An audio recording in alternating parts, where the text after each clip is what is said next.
याद हिकु अहिड़ी हक़ीक़त आहे जेका इंसान पाण खां धार करे नथो सघे। कंहिंजी यादि अची वञे त उहा दिलि खे झोरे विझंदी आहे ऐं पोइ इंसान जा नेण बरसाति मौसम जीअं टिमकंदा आहिनि।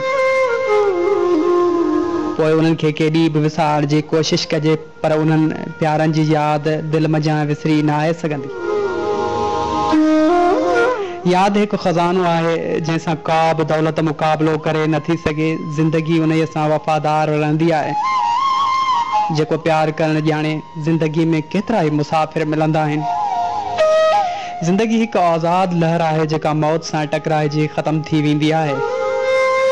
पर ज़िंदगी में यादि तॾहिं तड़पाईंदी आहे जॾहिं के दिलवारा दोस्त जुदाईअ जो दाग़ ॾेई विछोड़े जो रोग ॾेई हलिया वञनि। पोइ उहे पल उहे घड़ियूं एॾियूं त अज़ियतनाक हूंदियूं आहिनि जो अखियुनि मां लुड़क बि लारूं करे वहणु लॻंदा आहिनि। यादि हिकु सपनो